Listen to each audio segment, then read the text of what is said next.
দেখছেন ATN news. Happening পয়েন্টের আজকের আয়োজনে আপনাদের সবাইকে আমন্ত্রণ জানাচ্ছি। আমি জান্নাতুল রাহান জাকিয়া। দর্শক, আপনারা জানেন যে উপদেষ্টা পরিষদের সভায় আগামী 2025-26 অর্থ বছরের বাজেট অনুমোদন পেয়েছে এবং বাজেট আজ বিকেল 3টায় পেশ করা হবে। এতে 7,89,999 কোটি টাকার বাজেট পেশ করা হবে। তবে সংসদে নয়, রেডিও টেলিভিশনে বক্তব্যের মাধ্যমে বাজেট তুলে ধরবেন অর্থ উপদেষ্টা ডক্টর সালাউদ্দিন আহমেদ। এবং আরও যদি বলতে চাই যে এবারে বাজেটের আকার খুব একটা বেশি বড় না হলেও মূল লক্ষ্য থাকছে কিন্তু সামাজিক কল্যাণে এবং চেষ্টা থাকবে আর্থিক খাতে মানুষের আস্থা ফেরানোর। এই সবগুলো নিয়ে আজকে আমরা কথা বলবো আমাদের আজকে হ্যাপেনিং পয়েন্টে। আপনারা নিশ্চয়ই বুঝতে পারছেন সংকটে সম্ভাবনার বাজেট নিয়ে আমরা কথা বলবো এবং এ নিয়ে কথা বলার জন্য আজকে আমাদের স্টুডিওতে উপস্থিত আছেন এটিএন নিউজ লিমিটেডের বিশেষ প্রতিনিধি গোলাম কাদের রবু। আপনাকে স্বাগত জানাচ্ছি আমাদের। ধন্যবাদ আপনাকে। আমরা আমাদের দর্শকদেরকে বলছিলাম যে বেশ বড় একটা রাজনৈতিক অভ্যুত্থানের পরে আসলে বাংলাদেশে এই বাজেট পেশ হতে যাচ্ছে, যেটা আজ বিকেল 3টায় পেশ করা হবে। অন্তর্বর্তী সরকার যে বাজেটটা দিতে যাচ্ছে, আপনার মতে এবারে বাজেটটা কেমন হতে যাচ্ছে বলে আপনার মনে হয়? আচ্ছা, আপনি ঠিকই বলেছেন যে একটা বিশেষ পরিস্থিতিতে ভিন্ন একটি প্রেক্ষাপটেই কিন্তু এবার এই অন্তর্বর্তীকালীন সরকারের যেমন ক্ষমতা গ্রহণ তেমনি কিন্তু তাদের এই বাজেটটি দেয়া। কারণ আমরা জানি যে ছাত্র জনতার অভ্যুত্থানের মধ্য দিয়ে এই সরকার ক্ষমতায় এসেছে। স্বাভাবিক কারণেই মানুষের একটা আগ্রহ যে তারা আসলে কেমন বাজেটটি আসলে দেন। এ কারণেও অর্থ উপদেষ্টা আমাদের সঙ্গে বিভিন্ন সময় কথা বলেছেন। তিনিও কিন্তু বলেছেন যে এবারের বাজেটটি কিন্তু একটু ভিন্ন ধর্মী বা মানে বিশেষভাবে আলোচিত, এরকম তিনি নানাভাবে বলার চেষ্টা করেছেন। তো কেন বাজেটটি আসলে অন্য বারের চেয়ে একটু আলাদা সেটি আপনাকে আমি একটু বলি। সেটি হচ্ছে যে দেখেন যে আমরা সব সময় কি দেখি যে বাজেট হয় হচ্ছে সংসদে।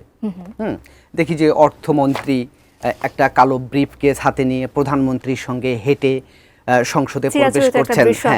সেই চিরাচরিত দৃশ্যটা কিন্তু এবার নেই।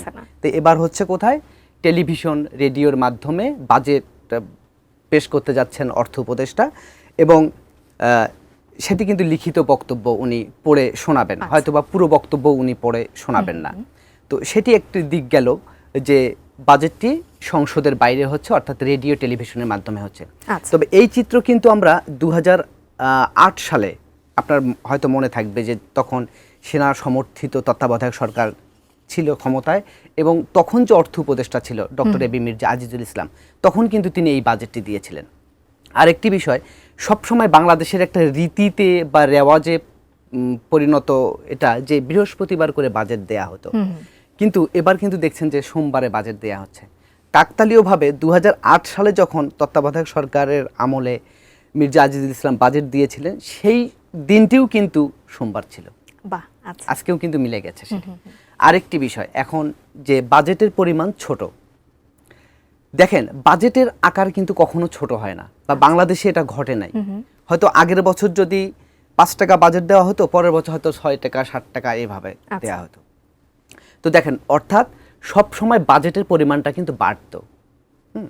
কিন্তু এবার কিন্তু দেখা যাচ্ছে যে বাজেটের আকারটা আগের বারের চেয়ে কিন্তু তুলনায় কম, এবং এটি কিন্তু মানে বাংলাদেশের ইতিহাসে প্রথম। অর্থাৎ আমি আপনার কথার প্রেক্ষিতে যদি একটু বলতে চাই, এবারে বাজেটে আসলে আপনি চ্যালেঞ্জগুলো কি কি দেখছেন এবং জুলাই যোদ্ধাদের জন্য বলা হচ্ছে যে একটা বরাদ্দ থাকবে, সেটা নিয়ে আপনার কাছ থেকে জানতে চাই। আচ্ছা, আপনি যেটা বলছেন যে চ্যালেঞ্জগুলো কি থাকবে, সেটা তো দেখেন অর্থনীতি কিন্তু নানাভাবে চাপের মধ্যে আছে। বিশেষ করে জিনিসপত্রের যে দাম, অর্থাৎ মূল্যস্ফীতির যে চাপ, সেটি কিন্তু বাংলাদেশের মানুষ কিন্তু অনেক দিন ধরেই এটা বহন করে আসছে। তো সেটার তো একটা চাপ থাকবেই। অন্যদিকে আপনার যেটি বললেন যে জুলাই যোদ্ধাদের, জুলাই যোদ্ধাদের একটা বিশেষ পরিস্থিতিতে যেহেতু এই সরকার, তাদের জন্য এবার বাজেটে একটা বিশেষ যে সরকারের যে সামাজিক নিরাপত্তা খাত আছে, সেখানে কিন্তু এবার জুলাই যোদ্ধাদেরকে অন্তর্ভুক্ত করা হবে, অর্থাৎ সেখানে তাদের ভাতা দেয়া হবে। আরেকটি বিষয় যে করমুক্ত যে আয়ের সীমা, যেটি বাজেটে উল্লেখ করা থাকে, এবার হয়তো সাধারণ মানুষের জন্য সেটি বাড়ছে না, কিন্তু জুলাই যোদ্ধারা কিন্তু করমুক্ত আয়ের সীমায় তারা কিন্তু একটা বড় ছাড় পাবেন। এটা ধরা হচ্ছে যে 5,25,000 টাকা, অর্থাৎ 5,25,000 টাকা পর্যন্ত তারা যদি আয় করে তাহলে তাদেরকে কিন্তু কর দিতে হবে না।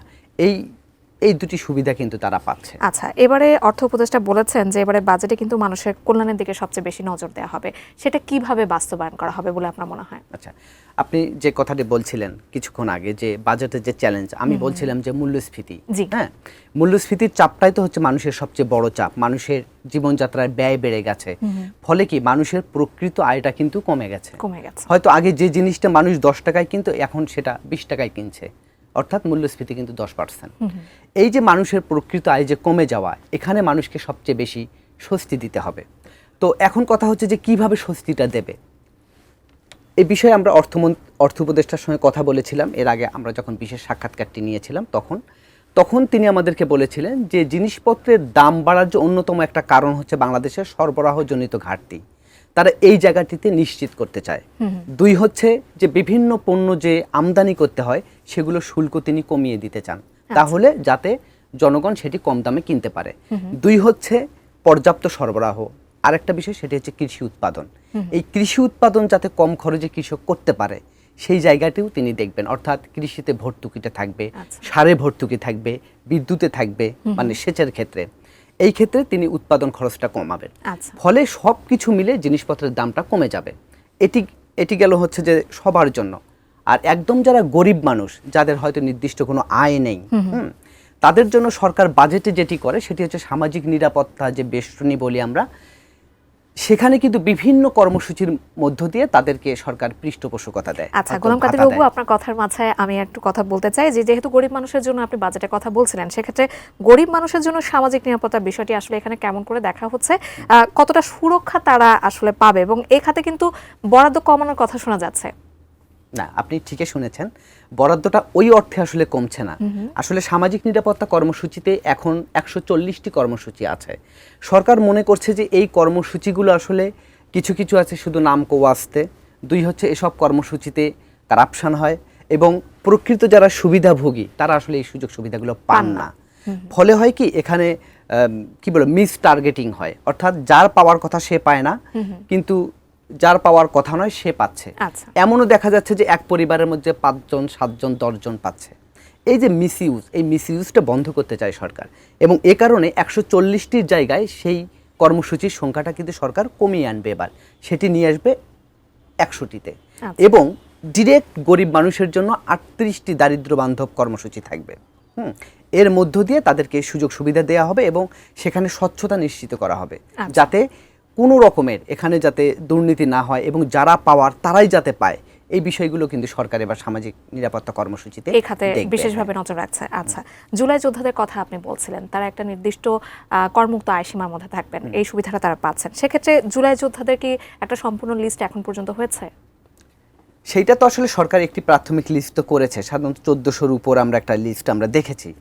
তো আপাতত সরকার এটা নিয়েই কাজ করছে। পরবর্তীতে যদি আরো বাড়ানোর প্রয়োজন হয় সরকার হয়তো তখন সেটা বিবেচনা করবে। আমরা কর্মসংস্থানের অভাব থেকেই মূলত এই যে কোটা সংস্কার আন্দোলনটা সেটাকে দানা বাঁধতে দেখেছি। এবারে বাজেটে আসলে সেই ঘটনার প্রতিফলন কতটা থাকবে বলে আপনার মনে হয়? হ্যাঁ, কর্মসংস্থান তো বরাবর একটা চ্যালেঞ্জ, কারণ বাংলাদেশে তো প্রত্যেক বছরে প্রায় 20 থেকে 25 লাখ নতুন মুখ কিন্তু যুক্ত হচ্ছে চাকরির বাজারে, কিন্তু সেই রকম তো কাজের সুযোগ নেই। তো আমরা কিছুদিন আগে অর্থ উপদেষ্টার মুখোমুখি হয়েছিলাম, যে আমরা জানতে চেয়েছিলাম যে এই ব্যাপারে কি থাকবে। তখন তিনি যেটি আমাদেরকে জানিয়েছিলেন যে আসলে স্বকর্মসংস্থানের দিকে তার একটা গুরুত্ব দিচ্ছেন তারা। অর্থাৎ তারা যেটি বলতে চাচ্ছেন যে কারিগরি শিক্ষা সেদিকে একটু বেশি নজর দেবে, যাতে কম লেখাপড়া করেও একটা বিশেষ সেক্টরে দক্ষতা অর্জন করে তারা যাতে বিদেশে যেতে পারে, যেহেতু প্রবাসী কর্মীদের তো খুব চাহিদা আছে। তো তখন তারা যাতে একটু ভালো কাজ করতে পারে সেই ব্যাপারটা তারা দেখছে। বিশেষ করে কারিগরি শিক্ষা একটা জোর দেওয়ার চিন্তাভাবনা সরকারের চলছে। আর 2 হচ্ছে কি, কর্মসংস্থানের যে ব্যাপারটা বলছেন, বাংলাদেশে কর্মসংস্থানের বিষয়টা তো বেশিরভাগই নিশ্চিত করে বেসরকারি খাত। তো সরকার যদি বাজেটের মধ্য দিয়ে বেসরকারি খাতকে যদি পৃষ্ঠপোষকতা দেয়, বিভিন্নভাবে সহযোগিতা করে, সেটি যদি সম্প্রসারিত হয় তাহলে তো কাজের সুযোগও তৈরি হবে। সরকার সেই জিনিসটাও করবে। আর একটা জিনিস আপনাকে বলি, সেটা হচ্ছে কাজের সুযোগ কখন তৈরি হয়। ধরেন যে আপনি একটা ইন্ডাস্ট্রিয়ালের মালিক, ইন্ডাস্ট্রি আপনার আছে, আপনি উৎপাদন কখন বাড়াবেন? যখন মানুষের মধ্যে চাহিদা তৈরি হবে আপনার প্রোডাক্টটা কেনার জন্য। আমি যদি বেশি কিনি, আপনি বেশি উৎপাদন করতে যাবেন। যখন আপনি বেশি উৎপাদন করবেন তখন আপনি বেশি লোককে নিয়োগ দেবেন। তার অর্থ কি, মানুষের ভোগ ব্যয় করার যে সক্ষমতা, এটি কিন্তু বাড়াতে হবে। অবশ্যই সেটি চেষ্টা করে যেহেতু কর্মসংস্থানের দিকে নজর যেহেতু দেবে। কর্মসংস্থানের কথা আমরা বলছিলাম, সেক্ষেত্রে কিন্তু বিনিয়োগের প্রসঙ্গ চলে আসে এবং সরকারের যাত্রা শুরু দিকে অনেক বিনিয়োগ আসবে বলে একটা ধারণা হচ্ছিল সবার মধ্যেই, এবং পরবর্তীতে কিন্তু রাজনৈতিক সরকার দায়িত্বে না থাকলে নীতির ধারাবাহিকতা রক্ষার অনিশ্চয়তার কারণে দেশি বিদেশি কোনো বিনিয়োগ আসে না বলে অনেকেই এখন পর্যন্ত মত দিচ্ছেন। এ ব্যাপারে আপনি কি বলবেন সেটা আমরা জানবো, তবে তার আগে দর্শক, হ্যাপেনিং পয়েন্টের আয়োজনে একটা বিরতি নেবার সময় হয়ে গেছে। একটা বিরতির পর ফিরছি, কোথাও যাবেন না, আমাদের সাথেই থাকুন।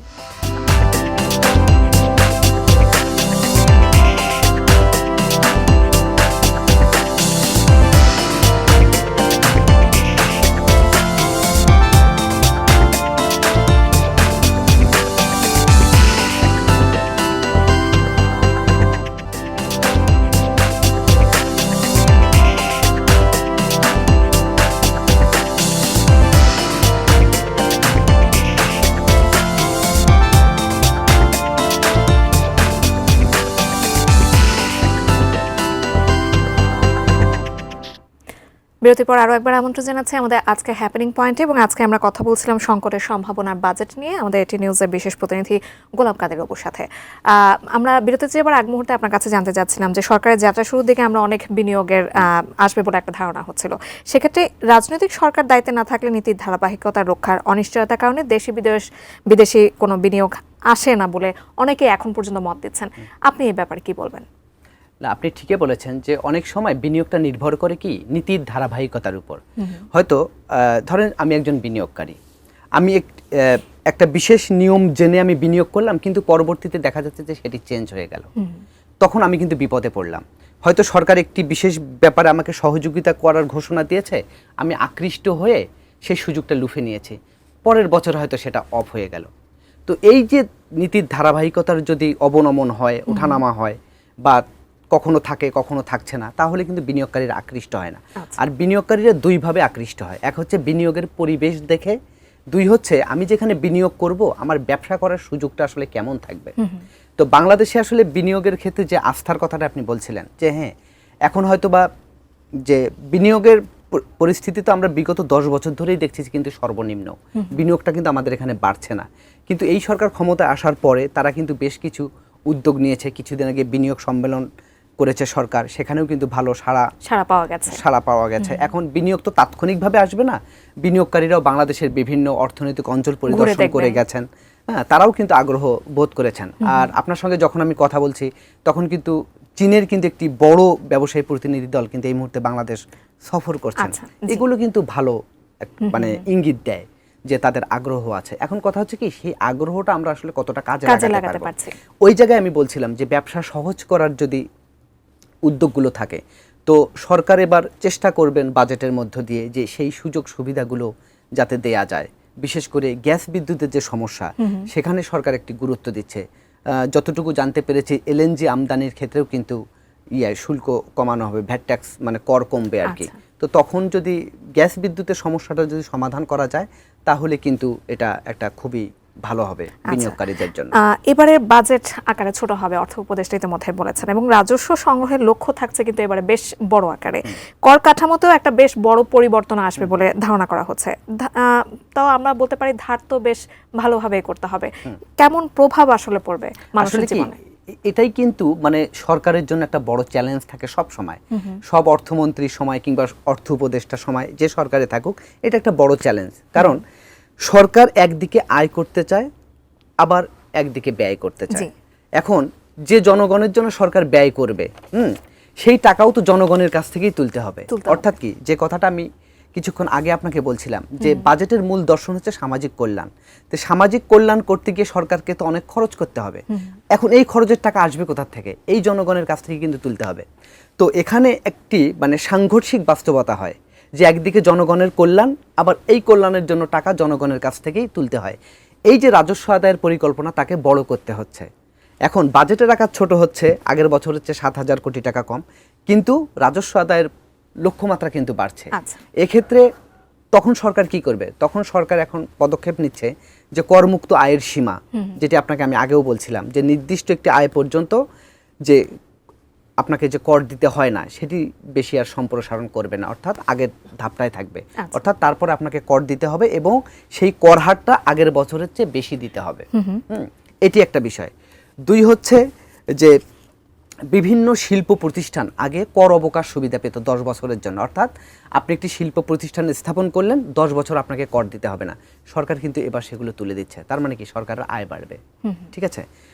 3 নম্বর হচ্ছে যে পুঁজিবাজারে তালিকাভুক্ত যেসব কোম্পানি আছে সেগুলোতে কর্পোরেট যে ট্যাক্স দেয় সেগুলোর হারও কিন্তু বাড়বে। আচ্ছা। 4 হচ্ছে যে আপনি একটা ব্যবসা প্রতিষ্ঠান পরিচালনা করছেন, আপনার সেই ব্যবসার লাভ হোক কিংবা লোকসান হোক আপনাকে কিন্তু একটা কর দিতেই হয়। যেহেতু পুঁজিবাজারের কথা বলেন, আমি তাহলে এখানে যদি বলতে চাই যে পুঁজিবাজার তো অনেকটা মুমূর্ষ পর্যায়ে চলে গেছে, সেটাকে আবার সারিয়ে তুলতে আসলে কোনো রকম পদক্ষেপ থাকছে কিনা? পুঁজিবাজারের জন্য পদক্ষেপ থাকছে, তবে পুঁজিবাজারের জন্য সবচেয়ে পুঁজিবাজার সংশ্লিষ্ট লোকেরা যেটি দাবি করেছিলেন যে কালো টাকা সাদা করার সুযোগ দেয়ার, কিন্তু সেই সুযোগটি কিন্তু দিচ্ছে না। আচ্ছা। তবে পুঁজিবাজারের জন্য যেমন মার্চেন্ট ব্যাংকের সেখানে কিছু কর কমাবে, তবে তাদের জন্য হয়তো কিছু সুযোগ সুবিধা এই আপনি সরকার যেমনটা রাখবে। বলছিলেন আসলে কালো টাকা সাদা করার সুযোগ এবারে কিছুটা কম থাকছে, কিন্তু পাচার হওয়া অর্থ ফেরত আসার সম্ভাবনা আসলে কতটুকু? মানুষের মনে একটা প্রশ্ন আছে নিয়ে। না, এই যে কথাটা আপনি শুরুতে বলছিলেন যে এবারে বাজেটের কিন্তু একটু বড় লক্ষ্যই থাকবে যে আর্থিক খাতে শৃঙ্খলা ফিরিয়ে আনা এবং অর্থ পাচার রোধে তো সরকার কাজ করছে, বেশ কিছু উদ্যোগও নিয়েছে। তো অর্থ উপদেষ্টাও বলেছেন যে এই অর্থ পাচারটা ঠেকাতে কিংবা যে অর্থগুলো পাচার হয়েছে সেগুলো ফিরিয়ে আনার জন্য নানা রকমের পদক্ষেপ থাকবে, সেরকম একটা ঘোষণা থাকবেও। সেটি আমাদের মধ্যবিত্তের উপর করের বোঝা আসলে কেমন থাকতে যাচ্ছে সেটিই বলছিলাম যে আপনার আগের প্রশ্নের উত্তরে সেখানে আমি যাচ্ছিলাম যে মধ্যবিত্তদের উপরে কিন্তু করের বোঝা কিন্তু কমছে না। আচ্ছা। করের বোঝা কিন্তু বরং আরো বাড়ছে। ওই যে আমি বলছিলাম যে করমুক্ত আয়ের সীমা যে 3.5 লাখ টাকা ছিল সেটি কিন্তু একই রকম থাকছে, কিন্তু 3.5 লাখ টাকার পরে যে আয়টা হয়তো আমার সেখানে বর্তমানে অর্থাৎ এই চলতি বাজেটে সেটি কিন্তু 5% ছিল। আচ্ছা। সেটি কিন্তু এখন হয়ে যাবে 10%, অর্থাৎ কি আপনার কিন্তু কর বাড়বে। আচ্ছা। তো আপনার মধ্যবিত্ত হিসেবে আপনাকে তো কর বেশি দিতে হবে। বাজেট নিয়ে আসলে জনমনে নানাবিধ প্রশ্ন রয়েছে এবং আমরা যদি বিগত সরকারের সময়ে আসি সেখানে অনেকগুলো মেগা প্রকল্প নিয়ে অর্থনীতিতে বড় ধরনের একটা চাপ সৃষ্টি করা হয়েছিল। মেগা প্রকল্পের ক্ষেত্রে অন্তর্বর্তী সরকারের ভূমিকা কেমন থাকবে বলে আপনার মনে হয়? এবার কি থাকছে আসলে মেগা প্রকল্প নিয়ে? এবার কিন্তু অর্থ উপদেষ্টা পরিষ্কার বলে দিয়েছেন যে মেগা প্রকল্প থাকবে না।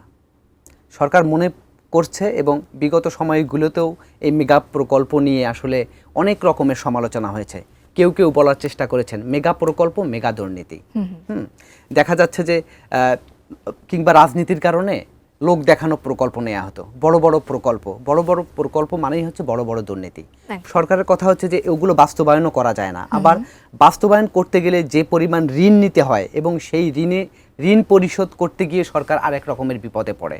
তাদের সরকারের এখন বর্তমান অবস্থা হচ্ছে কিংবা অবস্থান হচ্ছে খুবই পরিষ্কার। তাদের কথা হচ্ছে বড় বাজেট নয়, আমরা যতটুকু বাস্তবায়ন করতে পারবো ততটুকুই নেব এবং অত বড় প্রকল্প নিয়ে আমার লাভ কি যদি অদরকারি হয়। তবে হ্যাঁ, দরকারি প্রকল্প বাস্তবায়ন করতেও কিন্তু বেশ কঠিন হয়ে যায় সময়। জি, এই জন্যই কিন্তু ওই যে আপনি বলছিলেন না যে বাজেটটা ছোট হলো কেন, সরকার আসলে ওই যুক্তি থেকেই নিয়েছে। তাদের কথা হচ্ছে আমরা যতটুকু বাস্তবায়ন করতে পারবো আমরা ততটুকুই বাজেট নেব। আচ্ছা, রাজস্ব আয় কম হয়, সরকার প্রতি বছর ঘাটতি বাজেট করছে এবং এতে সরকারের ঋণ এবং সুদের অঙ্ক অনেকটাই ক্রমে স্ফীত হচ্ছে দেখা যাচ্ছে এবং সাথে সাথে আপনি মূল্যস্ফীতি নিয়ন্ত্রণ কতটা গুরুত্ব পাচ্ছে এবারে বাজেটে আপনার কাছ থেকে জানতে চাই, যদি একটু ছোট করে বলেন। মূল্যস্ফীতি তো অবশ্যই সরকার খুবই গুরুত্ব দিচ্ছে, কারণ মূল্যস্ফীতির কারণে তো মানুষের প্রকৃত আয় কমে গেছে। আপনাকে তো শুরুতেই আমি বলছিলাম সেটি, এবং মানুষের জীবনযাত্রার ব্যয় বেড়ে গেছে। তো মূল্যস্ফীতিকে সরকার অবশ্যই গুরুত্ব দিচ্ছে। তবে মূল্যস্ফীতি তো দুই ধরনের, একটা হচ্ছে খাদ্যজনিত মূল্যস্ফীতি, একটা হচ্ছে খাদ্যের বাইরে। হ্যাঁ, তো সরকারের কথা হচ্ছে যে খাদ্যের সরবরাহ বাড়িয়ে, উৎপাদন বাড়িয়ে এবং কি সাপ্লাই চেইনটা ঠিক রেখে সরকার মূল্যস্ফীতিটাকে একটা নিয়ন্ত্রণে আনার চেষ্টা করবে। পাশাপাশি নন ফুড যেগুলো আছে, যেমন ধরেন যে আপনি হয়তো যাতায়াত করেন, কিন্তু সেখানে দেখা যাচ্ছে যে তার যাতায়াত ভাড়াটা বাড়ছে, তারপর অন্যান্য জিনিসগুলো আছে, সেগুলোও সরকার কিছুটা কমিয়ে আনার চেষ্টা করবে এবং এই জন্য মূল্যস্ফীতির লক্ষ্যটাও এবার কমিয়ে আনার চেষ্টা করছে। আমরা আমাদের আয়োজনে একেবারেই শেষ পর্যায়ে চলে এসেছি এবং শেষে আপনার কাছে একটা প্রশ্ন যেটা আমি রাখতে চাচ্ছি, এবারে সবচেয়ে বেশি আলোচ্য বিষয় যেটা হচ্ছে আমরা এই সময়টাতে দেখতে পাচ্ছি নির্বাচন প্রসঙ্গ। বাজেটে নির্বাচন খাতে বরাদ্দ কেমন থাকছে? হ্যাঁ, এটা একটা খুবই গুরুত্বপূর্ণ প্রশ্ন করেছেন এবং মানুষের আগ্রহ আছে। তবে কথা হচ্ছে যে বাজেটে এবার নির্বাচনের জন্য বরাদ্দ থাকছে, তবে যে বরাদ্দটা অন্যান্য সময় যত বেশি বরাদ্দ থাকে এবার তত বেশি বরাদ্দ নাই। সেটি হচ্ছে 2100 কোটি টাকা, অর্থাৎ 2080 কোটি টাকা সামথিং, অর্থাৎ 2100 কোটি টাকা বরাদ্দ রাখা হয়েছে। তবে এখানে আরেকটি বিষয়, এই যে সরকার বাজেট দিতে যাচ্ছে, এখন নির্বাচন আসলে কোন সময়ে হবে, এই ডিসেম্বরে হবে নাকি আগামী জুনে হবে, এটার উপরে কিন্তু নির্ভর করছে অনেক কিছু। যদি ডিসেম্বরে নির্বাচন হয় তাহলে এই সরকার অর্থাৎ অন্তর্বর্তীকালীন সরকার এই বাজেটটি কিন্তু বাস্তবায়ন করার সময় পাবে মাত্র 6 মাস। কিন্তু যদি জুনে হয় নির্বাচন তাহলে কি অর্থ বছর তো এই জুলাই থেকে জুন পর্যন্ত শেষ, অর্থাৎ তখন কিন্তু পুরো বাজেটটি এই সরকারকে বাস্তবায়ন করতে হবে। ফলে এটাও কিন্তু সরকারের জন্য একটা বড় চ্যালেঞ্জ। আপনাকে অসংখ্য ধন্যবাদ গোলাম কাদের রবু আজকে আয়োজনে যুক্ত হওয়ার জন্য। আপনাকেও ধন্যবাদ। দর্শক, আজকে আমরা কথা বলছিলাম সংকটের সম্ভাবনা বাজেট নিয়ে এবং এটি নিউজের বিশেষ প্রতিনিধি গোলাম কাদের রবু আজকে আমাদের সঙ্গে সংযুক্ত হয়েছিলেন এবং এ ছিল আমাদের আজকে হ্যাপেনিং পয়েন্ট। আমাদের পরবর্তী সংবাদগুলোতেও কিন্তু একজন করে অতিথি থাকবেন এবং আজকে যে বাজেটটা পেশ হতে যাচ্ছে সে নিয়ে তাদের পর্যবেক্ষণ জানাবেন। দেখার আমন্ত্রণ রইল। ধন্যবাদ।